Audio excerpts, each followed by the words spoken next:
Assalamualaikum warahmatullahi wabarakatuh. Halo pemirsa di rumah dan juga para penonton di studio, senang sekali saya Rita Damayanti kembali menyapa Anda dalam forum dialog bersama DPRD Provinsi Banten. Boleh tepuk tangan kembali? Baik, terima kasih. Pemirsa, kita tahu bahwa pendidikan ini merupakan suatu pondasi utama dalam mencetak generasi unggul dan juga berdaya saing. Namun, pemerataan akses dan juga kualitas pendidikan tentunya ini masih menjadi tantangan, terutama di wilayah-wilayah pedesaan yang belum tersentuh pembangunan secara merata. Di Provinsi Banten ini berbagai langkah strategis telah dilakukan dan diupayakan untuk penyusunan kebijakan anggaran untuk pembangunan infrastruktur serta pengadaan sarana dan juga prasarana sekolah. Namun pertanyaannya, apakah anggaran yang dialokasikan ini benar-benar berpihak pada pemerataan dan juga keadilan pendidikan, dan bagaimana arah kebijakan tahun 2025 dalam menjawab tantangan kebutuhan di lapangan? Nantinya selama 1 jam ke depan kita akan bersama-sama dengan para narasumber akan membahas tema kita di hari ini tentang menakar kebijakan anggaran dan juga arah pendidikan Banten, wujudkan sekolah merata, berkualitas dan juga berkeadilan. Dan kami sudah bersama dengan beberapa narasumber. Yang pertama ada Wakil Ketua DPRD Provinsi Banten, ada Bapak Barhum HS SIP. Assalamualaikum. Waalaikumsalam. Apa kabar Bapak? Alhamdulillah baik. Alhamdulillah. Sedang padat apa nih aktivitasnya? Sangat padat. Sangat padat. Kemarin sempat reses juga ya Pak ya? Ya, pasca reses, ya kita banyak agenda-agenda paripurna, penyelesaian raperda. Dari konstituen banyak gak Pak yang banyak mencurhatkan tentang pendidikan sendiri? Banyak sekali, Mbak. Banyak sekali. Setiap hari. Nanti kita akan kupas lebih dalam ya Pak ya. Dan kami juga sudah mengundang ini dari Dinas Pendidikan dan Kebudayaan Provinsi Banten, ada Kabid SMK Dindikbud Provinsi Banten, ada Bapak Herianto MPD. Assalamualaikum Pak. Waalaikumsalam. Sehat? Alhamdulillah. Baik, nanti kita akan juga tanya seperti apa kebijakan anggaran pendidikan di tahun 2025 ini ya Pak ya. Baik. Dan kami juga sudah mengundang pemirsa, ada tokoh masyarakat yang nanti juga akan berargumen. Ini ada Bapak Dr. Tony Anwar Mahmud SOS MSc. Assalamualaikum. Waalaikumsalam warahmatullahi wabarakatuh. Sehat juga Kang Tony? Semangat sehat. Semangat sehat. Dan berdua juga semangat sehat juga ini teman-teman dari masyarakat Kota Serang dan juga ada beberapa mahasiswa dan juga mahasiswa yang ada di Kota Serang. Halo semuanya, apa kabar? Baik, tetap semangat ya. Baik, sebelum kita bahas tema kita di hari ini lebih jauh, saya ingin bertanya dulu ke Pak Barhum, bagaimana Anda melihat arah kebijakan pendidikan di tahun 2025 ini nih Pak dari sisi anggaran? Ya, kebijakan program pendidikan tentunya kan itu pelayanan dasar yang sangat prioritas ya. Memang kami DPRD sangat konsen untuk bisa terus memberikan yang terbaik ya, kerangka untuk meningkatkan pelayanan pendidikan yang lebih baik di Banten. Terus terang saja ya, memang mungkin ya bukan hanya di Banten saja Mbak Rita, kaitan dengan bagaimana kita punya perencanaan pendidikan yang benar-benar optimal ya, baik, kerangka untuk bisa menjadi pelayanan yang bisa dinikmati oleh masyarakat. Ini kita tidak mudah membalikkan telapak tangan, sepertinya seperti itu. Betul. Kenapa seperti itu? Karena kami melihat perencanaannya itu bukan hanya sebatas anggaran, tapi juga kuantitas, ya, dan juga outputnya tentunya kualitas. Tadi. Disinilah peran kita yang mungkin lebih fokus pendidikan ini sesuai dengan visinya, ya, visi untuk mencerdaskan bangsa, bisa kompetitif, bisa bersaing ya, dan juga bisa berkarakter. Nah, tentunya di Banten ini ada juga daerah yang kita melayani pendidikan negeri ya, SMA dan SMK itu karena kewenangan provinsi kan. Iya, kalau SD SMP kan itu di Kabupaten kabupaten kota. Iya. Nah, disinilah tentunya overload setiap penerimaan siswa baru ini menjadi persoalan buat kita.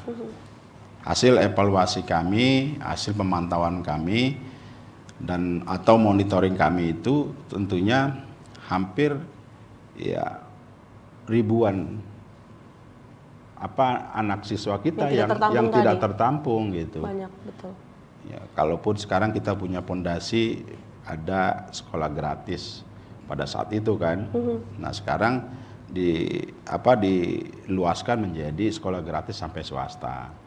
Nah ini pun menjadi konsep pertimbangan kami seperti apa agar ini menjadi sekolah gratis ini menjadi peran pelayanan yang sangat baik ya untuk di Provinsi Banten.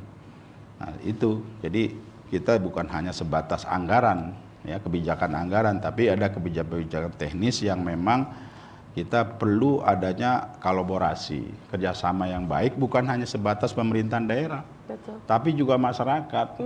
Secara emosional contoh, nanti kita ada sekolah gratis, ya di SMA dan SMK.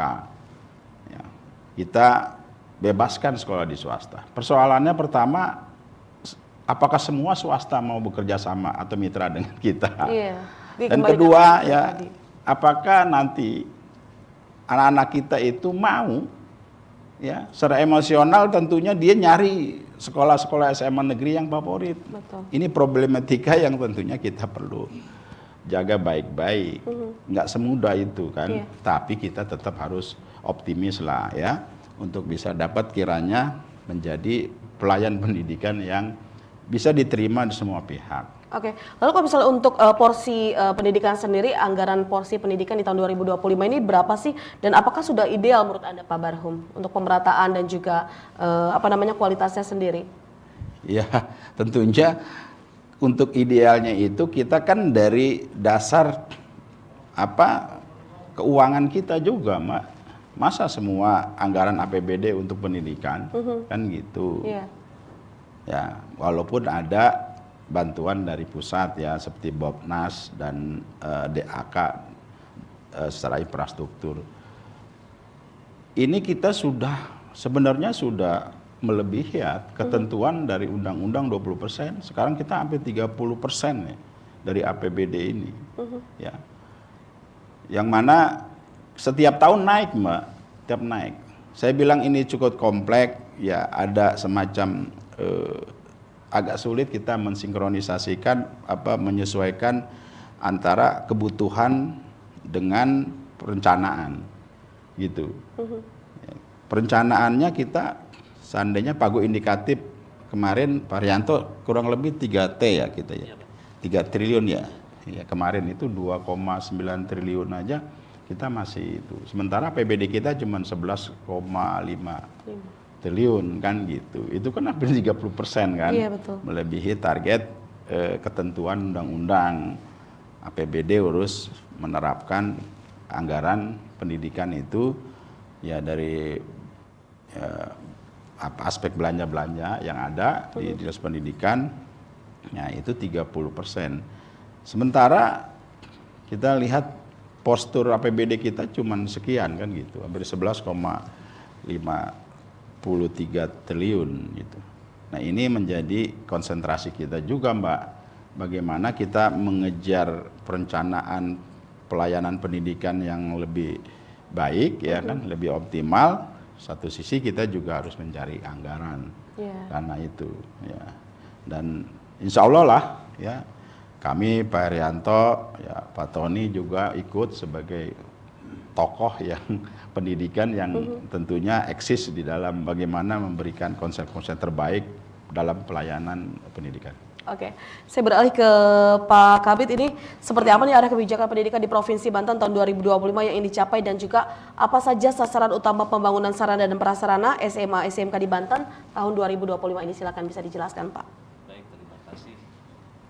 Untuk sasaran kita menyelesaikan cascading dari salah satu misi dari kepala daerah, misi ketiga. Itu meningkatkan pendidikan, kemudian dijabarkan ke dalam strategi. Di strategi di sana stressingnya adalah peningkatan akses. Kemudian di arah kebijakannya kuantitas dan kualitas akses pendidikan. Dengan indikator atau targetnya adalah peningkatan rata-rata lama sekolah. Oh, mohon maaf saya koreksi, SPM, pemenuhan SPM, standar pelayanan minimal pendidikan. Kemudian dijabarkan lagi dengan indikator tadi peningkatan rata-rata lama sekolah. Jadi salah satu indikator kinerja diukur dari rata lama sekolah. Sebagaimana kita ketahui memang secara statistik untuk rata-rata lama sekolah kita di Banten baru mencapai di bawah 10 Di bawah 10 tahun. Jadi kalau kita bicara tingkatan kelas 9 itu kan SMP ya. Berarti kelas 10 itu SMA kelas 1. Kalau bicara rata-rata agregat provinsi begitu. Jadi ternyata rata-rata lama sekolah anak-anak kita itu kurang lebih ya kelas 1 SMA gitu. SMA. Nah, itu kondisi memang tantangan yang menjadi fokus dijabarkan kelompok sasaran yang ingin dicapai oleh Dinas Pendidikan begitu. Oke. Selain itu kalau misalnya untuk tadi kan APS masih di bawah angka 10. Kalau misalnya dari evaluasi di Dinas Pendidikan dan Kebudayaan sendiri, ini apa yang menjadi penyebabnya nih Pak? Ya tadi sampaikan ini agregat itu rata-rata dari 8 kabupaten kota. Masih ada disparitas di sana antara mungkin wilayah Banten Selatan, wilayah Tangerang Raya begitu. Kalau Tangerang Raya sih di antara 8 kabupaten kota yang paling tinggi adalah di Tangsel untuk rata-rata lama sekolah, tapi mungkin di kabupaten kota lain belum sejajar, sehingga kalau ditarik rata-rata ya tadi ketemu di angka 10 kurang begitu. Oke, Pak Tony, bagaimana pandangan Pak Tony sebagai tokoh masyarakat ini terhadap kondisi pendidikan di Provinsi Banten saat ini nih Pak? Ya, pertama kami masyarakat mengucapkan terima kasih ke Pak Wakil, Pak Bahrum, bahwa sejalan dengan teorinya Freire bahwa politik pendidikan ini penting. Mau dibawa kemana si warga negara ini, si masyarakat ini, apakah mau dibina dengan kebodohan atau menjadi SDM yang unggul. Nah, sehingga hari ini sudah disampaikan bahwa undang-undang mengisyaratkan minimal 20%. Tapi Pak Wakil mengatakan bahwa hampir mendekati angka 30% dari total APBD Provinsi Banten diorientasikan kepada pendidikan. Artinya itu sudah menunjukkan politik pendidikan yang dibangun oleh DPRD dan pemerintah Provinsi Banten ini sudah lebih baik menuju SDM unggul. Mudah-mudahan Provinsi Banten menjadi salah satu penyumbang Indonesia Emas di 2045 nanti. Kemudian di sisi lain secara kapasitas, secara kuantitas, di tahun ajaran ini memang terjadi tren peningkatan jumlah sekolah. Betul. Khususnya Kabupaten Serang, Kabupaten Pandeglang, dan Lebak. Walaupun jumlahnya tidak banyak, di bawah 5, tapi ada peningkatan jumlah sekolah. Betul. Hanya masalahnya dari sisi geografis juga belum terjangkau aksesnya. Sehingga saya pikir perlu juga ada kesinambungan program politik pendidikan di instansi lainnya, perangkat daerah yang memudahkan masyarakat bisa mengakses sekolah. Yang keduanya, dari sisi kuantitas, bahwa lebih dari 50% jumlah sekolah itu milik swasta. Artinya sekolah negeri itu lebih sedikit. Lebih sedikit jumlahnya. Nah, dengan kondisi seperti ini, ada sebuah paradigma, di satu sisi memilih sekolah negeri favorit, tapi di satu sisi masyarakat lebih memilih sekolah negeri, sekolah swasta yang memiliki sarana prasarana yang lebih baik daripada sekolah negeri.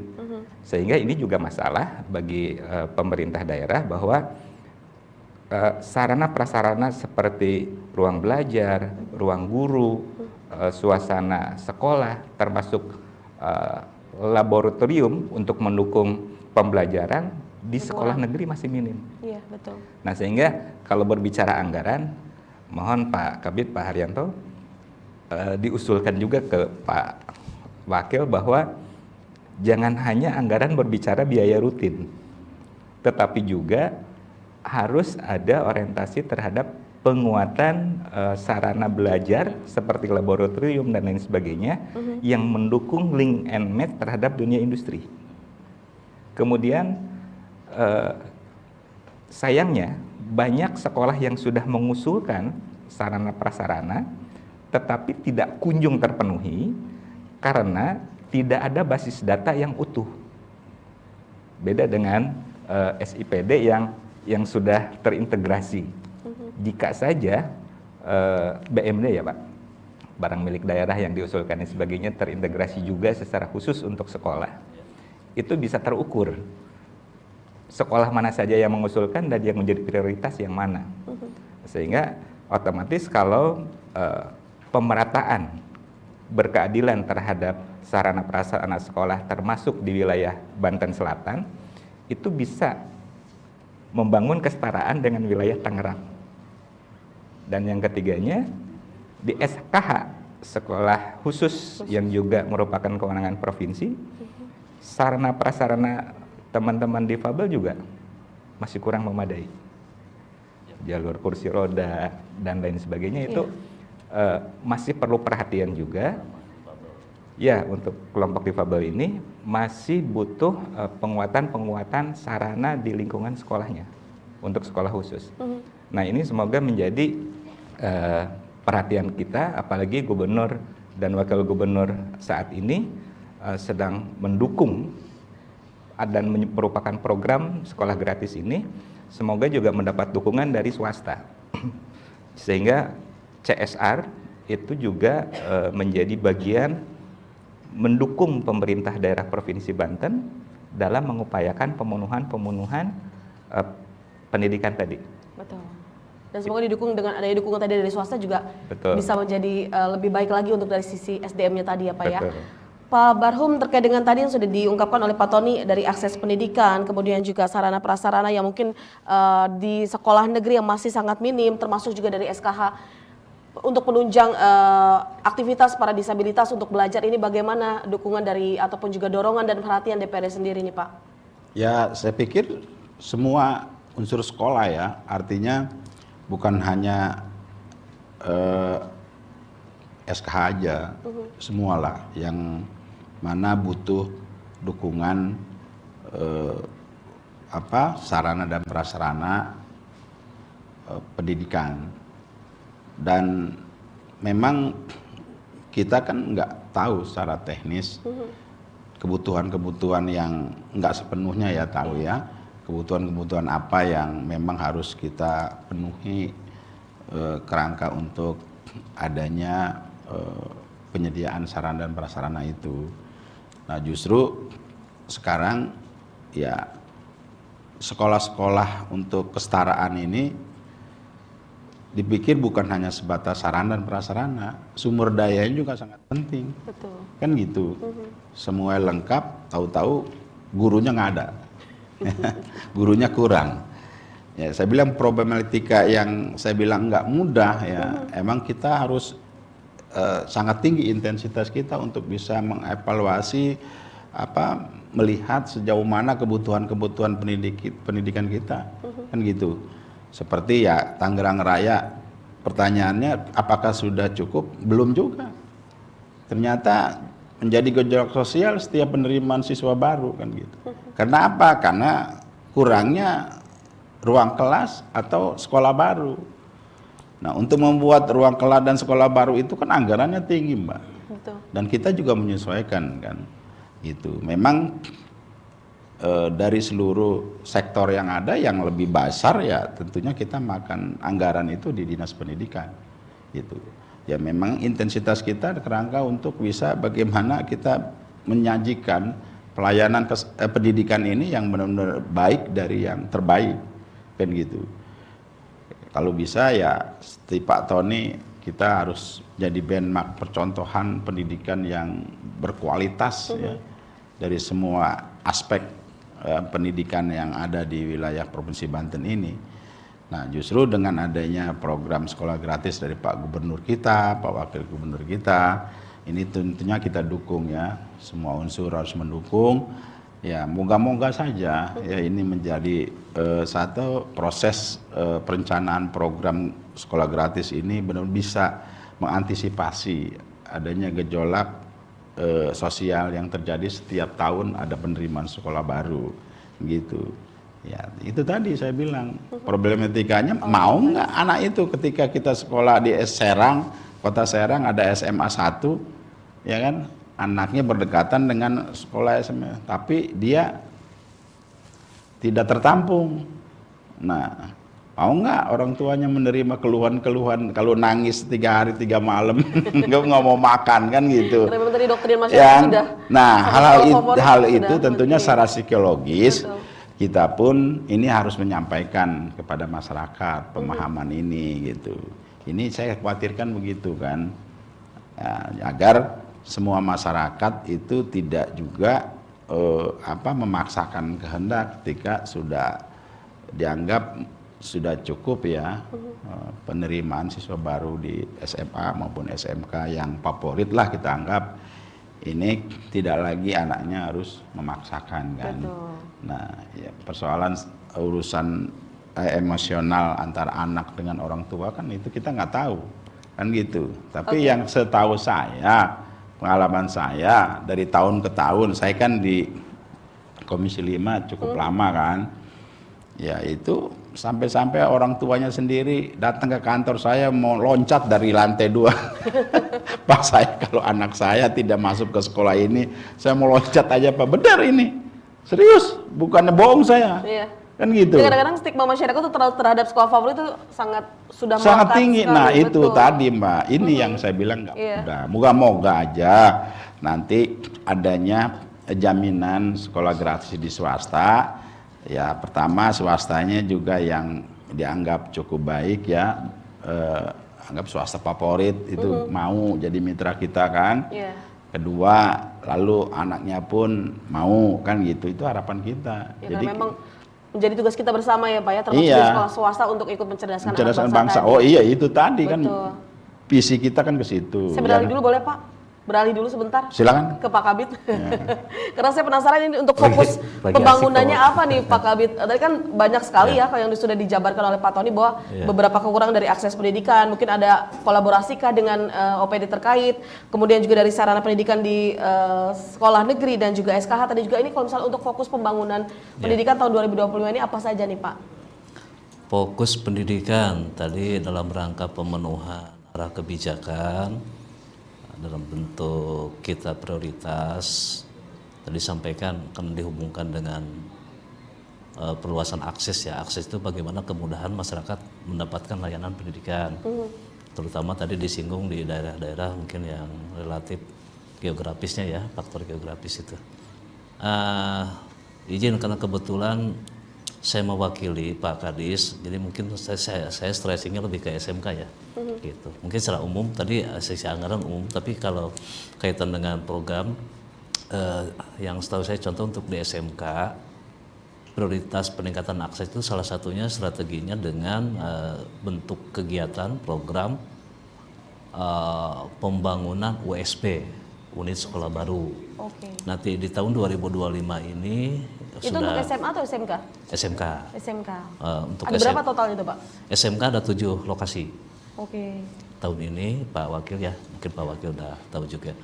Nah ini untuk 7 lokasi ini, 4 lokasi berada di daerah selatan, 3 daerah Tangerang Raya. Jadi kalau bicara tadi pemerataan keadilan, nah itu dari sisi prioritasnya. Daerah selatan itu untuk Cihara 1, Lebak, Cihara 2, kemudian Pandeglangnya ada 2, Cadasari dengan Cigelis, dan itu sempat dikunjungi dulu Cigelis oleh Pak Gubernur. Oke. Lumayan juga kan, memang sisi waktu tempuhnya yang ke sana. Kemudian daerah Tangerangnya, Kabupaten Tangerangnya daerah Sepatan. Silakan bisa dilanjutkan Pak Kabit terkait dengan fokus pembangunan tadi apa saja tadi? Tadi ada 7 lokasi, di Lebak 2, di Pandeglang 2, kemudian daerah Tangerang Raya ada 3 lokasi. Ada 3 lokasi. Itu untuk pembangunan dulu asalnya filial. Nah sekarang udah mandiri, cuma belum punya bangunan. Sekolahnya ada, siswanya ada, gurunya ada. Nah itu yang prioritas, kita prioritas untuk dorong sarana prasarana yang jelas untuk peningkatan akses. Kedua, tadi selain akses ada juga nih terobosan program prioritas Pak Gubernur sekolah gratis. Nah, sekolah gratis memang sudah cukup digaungkan dan sudah di launching juga tanggal 2 Mei kemarin. Betul. Bertepatan dengan Hari Pendidikan Nasional peringatan. Jadi secara mungkin secara sederhana saya sampaikan memang sekolah gratis ini didorong salah satunya adalah untuk meningkatkan tadi akses. Jadi tidak ada lagi barrier, tidak lagi ada hambatan masyarakat menyekolahkan anaknya ke tadi menyekolahkan anaknya karena faktor biaya dan lain-lain. Nah, fenomenanya kan sekarang berdesak-desakan pengen ke negeri. Iya. Sementara kuota negeri kan terbatas. Harapannya dengan adanya swasta ini nanti anak punya pilihan, sama aja kan ke negeri gratis, ke swasta juga kan gratis. Betul. Gitu. Jadi mudah-mudahan nanti nggak terlalu berjubel juga pengen masuk ke negeri karena secara ini masuk ke negeri gratis, ke swasta gratis. Kemudian dari sisi jaminan mutu sendiri kualitas kan indikatornya kita akreditasi. Kan akreditasi ada unggul, ada baik, ada cukup. Selama itu nanti bisa dilihat lah sisi kualitas masyarakat bisa menilai. Tapi setahu kami sih rata-rata udah bagus kualitas akreditasi di Banten begitu. Jadi tidak ada disparitas kaitan mutu mau negeri mau swasta sama. Nah, salah satu program prioritas Pak Gubernur yang kita kawal insya Allah launchingnya sudah dan mudah-mudahan ini bisa soft landing nanti di semester sekarang PPDB. Dan perlu kami tambahkan memang nanti dirancang sekolah gratis ini terintegrasi dengan PPDB. Nah, sekarang istilahnya SPMB ya, seleksi penerimaan murid baru. Ini terintegrasi harapannya. Jadi pilihan satunya masuk ke negeri, mudah-mudahan keterima. Tapi kalau nggak keterima ada pilihan dua masuk ke swasta yang mengikuti program sekolah gratis. Secara statistik kami sampaikan dari 1.200 sekolahan ini yang sekarang menyatakan siap bersedia udah 811 sekolah. SMA, SMK dengan SKH swasta. Begitu. 811. 11. Mungkin sisanya ada memang, tapi mereka memang udah punya segmen tersendiri. Contoh sekolah yang internasional kayak di Tangerang kan cukup banyak. Segmennya khusus gitu. Punya segmen khusus.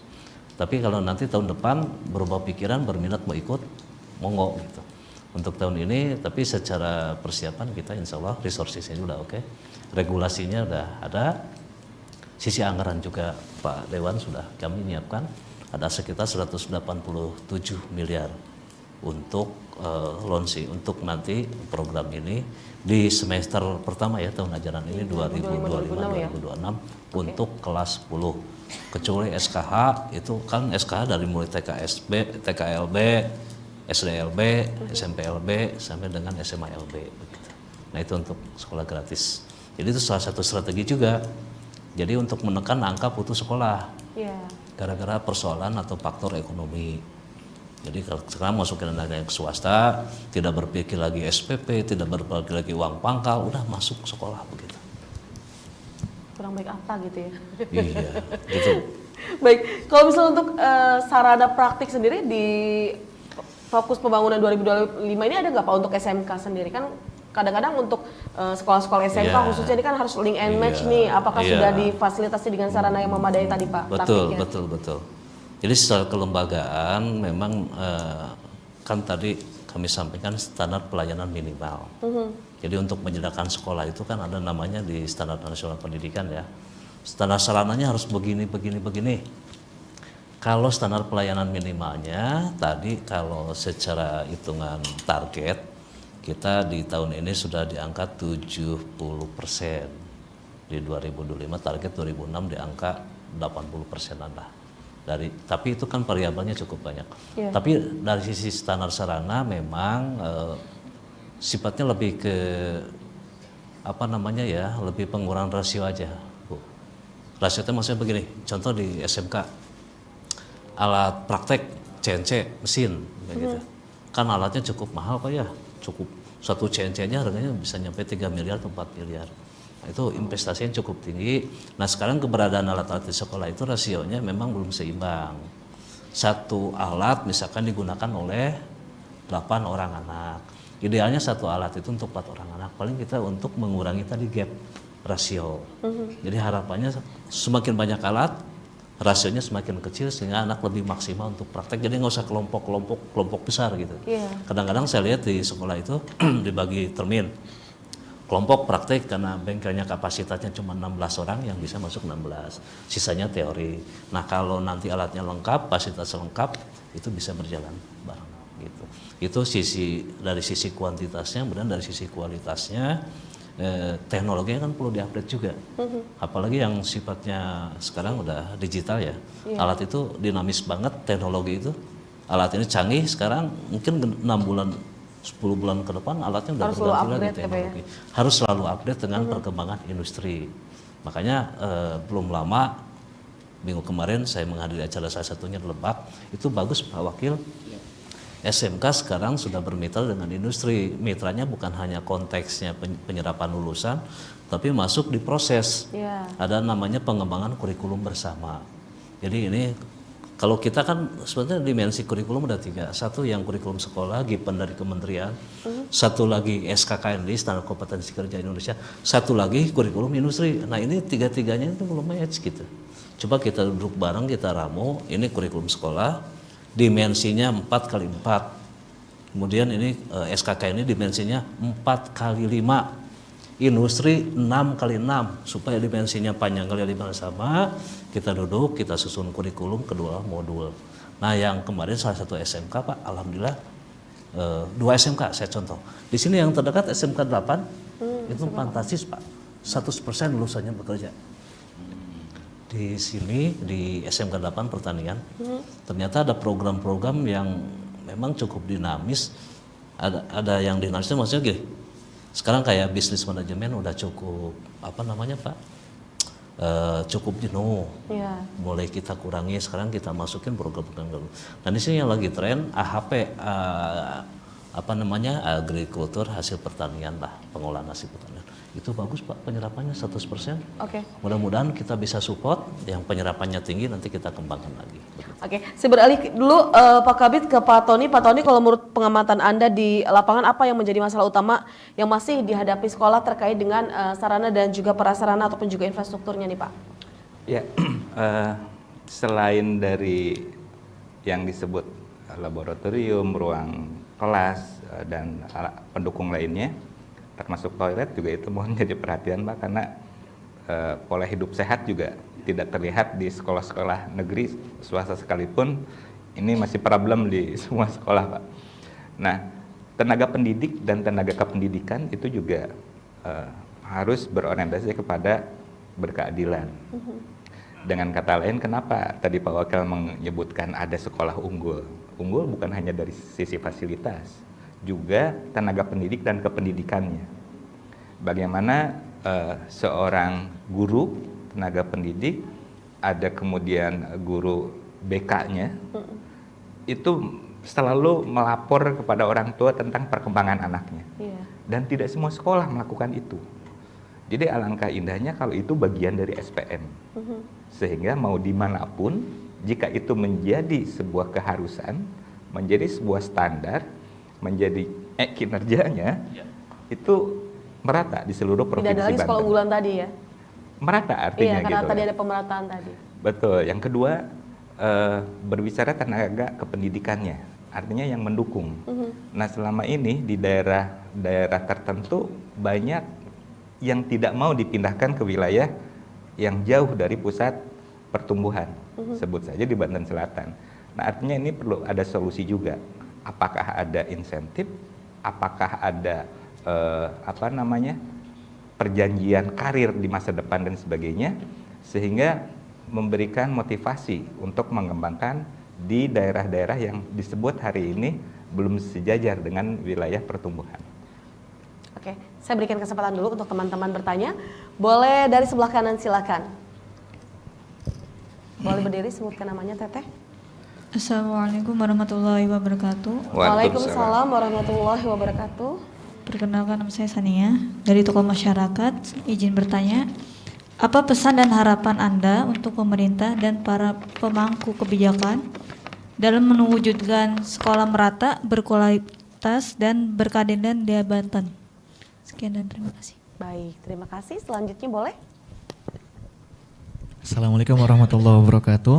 Waalaikumsalam warahmatullahi wabarakatuh. Sebelumnya mohon izin Bapak, perkenalkan nama saya Rangga, mahasiswa Universitas Banten Jaya. Sebelumnya mohon izin bertanya kepada Pak Wakil, apa langkah DPRD terhadap sekolah yang masih kekurangan ruang kelas, toilet, laboratorium, atau pagar keamanan? Dan apa langkah konkret DPRD untuk memperkecil kesenjangan antar sekolah di perkotaan dan perdesaan? Sekian, terima kasih. Oke, terima kasih. Selanjutnya terakhir. Tanpa salam, izin bertanya ya Pak, bisa dijelaskan seperti apa mekanisme bagi masyarakat atau komite sekolah jika ingin mengusulkan perbaikan fasilitas atau tambahan sarana belajar di sekolah mereka? Terima kasih.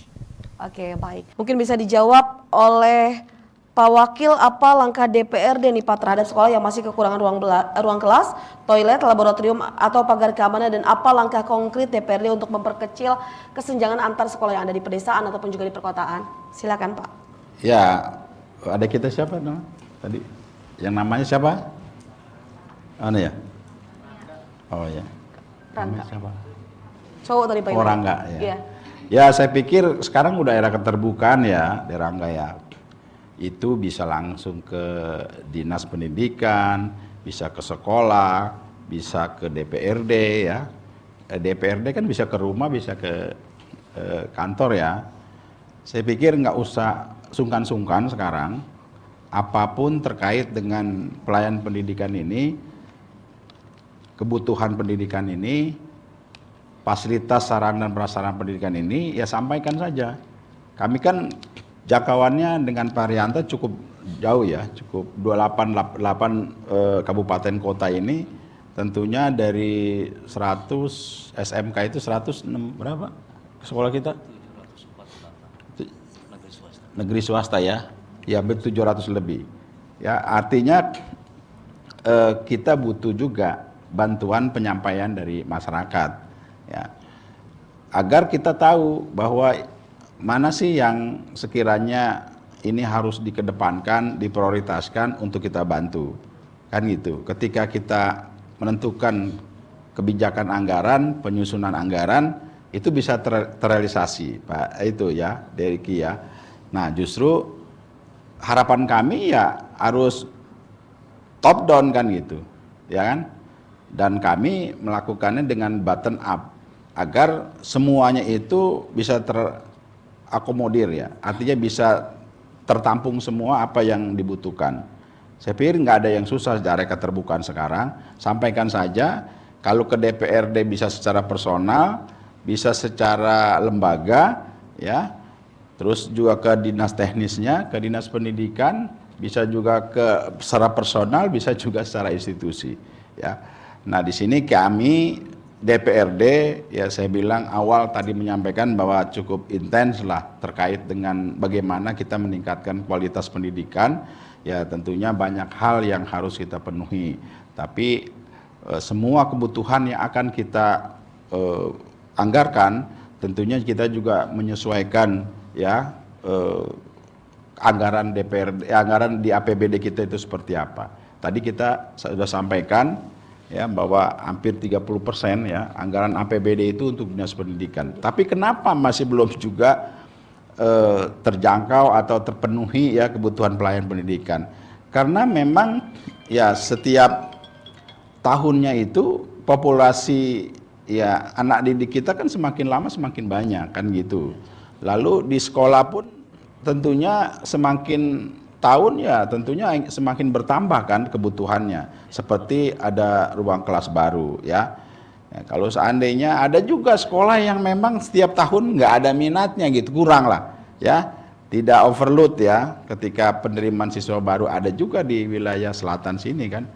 Nah ini tentunya juga kita dalam konteks pemerataan pembangunan pendidikan kita, tentunya kita juga secara proporsional lah ya, secara proporsional, yang mana aspek-aspek yang perlu kita penuhi itu memang banyak sekali ya. Selain juga infrastrukturnya, sarana prasarananya, sumber dayanya, gurunya kan, lalu juga kurikulumnya, metode belajarnya, dan banyak sekali ya terkait dengan aspek-aspek pendidikan. Mungkin saya pikir bisa ada keterbukaan ya, Dediki ya, nanti sampaikan ke saya boleh, ke DPRD boleh, ke DPRD yang ada di wilayahnya juga boleh, nggak usah khawatir, sampaikan saja, memang itu tanggung jawab kita ya, dan wajib hukumnya harus menindaklanjuti ketika memang ada aspirasi. Demikian. Oke, baik. Boleh tepuk tangan untuk jawaban dari narasumber kita. Selanjutnya ini untuk Pak Kabid, bisa dijelaskan seperti apa nih Pak mekanisme bagi masyarakat atau komite sekolah yang mungkin ingin mengusulkan perbaikan fasilitas ataupun juga tambahan sarana prasarana belajar di sekolah mereka nih Pak? Baik, terima kasih. Tadi yang bertanya siapa? Sama, ya ada ya. Jadi perlu saya sampaikan, kami sampaikan untuk bisa mengakses tadi semacam bantuan ya, usulan. Kan ini anggaran pendidikan, ada anggaran dari pusat, ada sumber dananya APBD Provinsi Banten. Nah kalau sumber dana dari pusat biasanya lewat DAU atau DAK namanya ya istilahnya. Nah itu nanti pihak sekolah kuncinya apa? Di pihak sekolah punya peran, punya kewajiban untuk mengisi data namanya Dapodik, data pokok pendidikan sudah ada aplikasinya, udah tahu sekolah. Tolong isinya datanya yang valid, yang lengkap dan aktual. Karena sekarang sudah berbasis sistem, jadi kalau bantuan itu kalau pusat cukup lihat di Dapodik aja. Lihat di Dapodik, lihat sistemnya, kalau di sana muncul nanti sistem bisa menganalisis, muncul di sini sekolah ini jumlah rombolnya ada 5, jumlah kelasnya ada 3, berarti ada gap tuh. Harusnya jumlah rombongan belajarnya ada 5, kelasnya ada 5. Itu nanti di sistem membaca 0. 0 itu artinya nggak ada gap, nggak ada selisih, nggak ada persoalan. Tapi kalau di sistemnya nanti jumlah kelasnya rombongan belajarnya ada 5, kelasnya ada 3, berarti kekurangan kelas 2. Itu muncul nanti di sistem. Jadi tanpa ada manual lagi, intervensi di sistem, nanti sistem merekomendasikan, oh di Banten ini untuk negerinya 98, SMK ini kekurangan toilet sekian, kekurangan kelas sekian, itu sistem bisa merekomendir untuk pengambil keputusan. Nah itu langsung pusat yang menentukan sekolah mana, paling ada peran kita provinsi untuk meng-approve. Betul nggak sekolah ini layak diberikan bantuan? Paling kita nge-approve bukan dari sisi datanya, tapi kita sisi legalitasnya. Kadang-kadang begini, ada sekolah mengajukan untuk pembangunan RKB. Secara sistem datanya lengkap, tapi kita pastikan lagi tanahnya ada nggak gitu. Jangan-jangan ngajukan bantuan, nah kita cek dulu tanahnya ada, legalitasnya ada nggak, surat menyuratnya. Kadang-kadang izin, kalau misalkan di swasta ada yang atas nama pribadi atau yayasan. Mungkin nanti kalau kemudian hari jangan sampai secara legalitasnya berpengaruh nanti antara kalau atas namanya pribadi, jika ada pengalihan aset atau apa nanti bisa berdampak hukum ke depannya. Nah itu untuk sekolah ya. Nah untuk masyarakat sendiri kan hibah mungkin pintu masuknya ya, hibah ke masyarakatan itu lewat Birokesra. Nah namanya sekarang ada aplikasi e-hibah, nanti silakan di browsing aja namanya aplikasi hibah. Hibah itu konteksnya luas, bisa untuk misalkan sarana ibadah, bisa untuk sarana pendidikan. Di situ bisa dipelajari detailnya, tapi intinya untuk saluran yang bisa diaksesnya tadi, kalau sekolah mengisi Dapodik selengkap mungkin supaya nanti hasilnya bisa valid ya. Kemudian kalau masyarakat bisa mengakses lewat hibah untuk bantuan itu. Begitu deh mekanismenya. Boleh tepuk tangan, terima kasih jawabannya Pak Kabid. Selanjutnya Pak Tony, pesan ataupun juga harapan Anda untuk pemerintah dan para pemangku kebijakan dalam mewujudkan sekolah merata, berkualitas dan juga berkeadilan seperti apa? Silakan. Ya, terima kasih. Tentu kita sebagai masyarakat banyak berkeinginan, banyak harapan kepada pemerintah, terutama pendidikan yang berkeadilan. Tapi kita harus selalu husnudon bahwa pemerintah memang ditugaskan oleh undang-undang bahwa pendidikan itu merupakan urusan yang wajib, pelayanan dasar yang harus dilakukan bagi masyarakat. Nah, sebagai urusan wajib dan pelayanan dasar kepada masyarakat, khususnya di Provinsi Banten, memang kita mengharapkan adanya keseimbangan antara perkotaan dan pedesaan. Jangan sampai hari ini kita mengatakan era 4.0, kemudian kita mengatakan era digitalisasi, tetapi di wilayah Banten Selatan akses internet masih banyak yang blank spot gitu Pak Wakil ya. Sehingga bagaimana kita mau memutakhirkan pembelajaran, proses pembelajaran jika untuk prosesnya tadi terkendala oleh sebuah sarana yang tentu harus dipenuhi, dan itu juga urusan wajib juga terkait komunikasi. Nah harapannya semoga pemerintah Provinsi Banten bisa memastikan bahwa setiap orang termasuk kelompok berkebutuhan khusus mendapatkan perlakuan yang sama untuk memperoleh pendidikan di Provinsi Banten. Oke, baik. Boleh tepuk tangan untuk jawaban dari narasumber kita. Tidak terasa sudah ada di penghujung acara. Mungkin sebelum kita berpamitan kepada pemirsa di rumah bisa memberikan closing statement Anda masing-masing. Sedikit saja karena memang waktu kita sudah sangat terbatas. Silakan Pak Tony. Mari kita jadikan pendidikan adalah sesuatu bukan hanya berbicara anggaran, tapi komitmen moral dan investasi masyarakat Banten di masa depan untuk menjadi generasi yang berdaya saing, unggul, dan berkarakter. Oke. Silakan Pak Kabid. Insya Allah kami Dinas Pendidikan dengan segenap jajaran dan supporting dengan dari DPRD juga, kita berupaya semaksimal mungkin, artinya merespon isu-isu kaitan dengan pendidikan, kaitan dengan sarana, kaitan dengan akses dan lainnya. Kami berupaya harapannya ke depan untuk pendidikan di Banten bisa lebih maju lagi. Oke. Boleh Pak Wakil. Ya, pandangan, saran kami kepada masyarakat Banten, jangan satu orang pun adanya putus sekolah dari semua jenjang yang ada, dari SD, SMP, SMA, kalau bisa sampai ke jenjang universitas. Ya.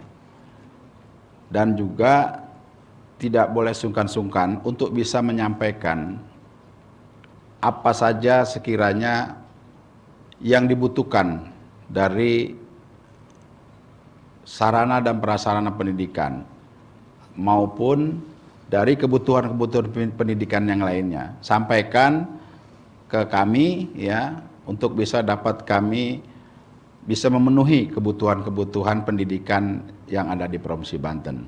Dan kedua, tentunya saya menyampaikan kepada mitra kerja kami ya dari Dinas Pendidikan Provinsi Banten, dapat kiranya ketika nanti berjalan program sekolah gratis yang mana swasta sekarang bisa menampung, dapat kiranya harus disetarakan kualitas dan kuantitas yang ada di sekolah gratis tersebut. Mungkin itu saja dari saya, terima kasih. Oke, baik, terima kasih banyak atas waktunya. Terima kasih Pak Tony, Pak Kabid, dan juga terima kasih Pak Wakil, sukses terus dengan aktivitasnya. Dan pemirsa, tidak terasa sudah 1 jam kebersamaan kita di hari ini, dan saksikan kami kembali dalam tema-tema dan juga episode-episode lainnya. Akhir kata, saya Rita Lemanti dan juga seluruh kru yang bertugas untuk pamit. Sampai jumpa, wassalamualaikum warahmatullahi wabarakatuh.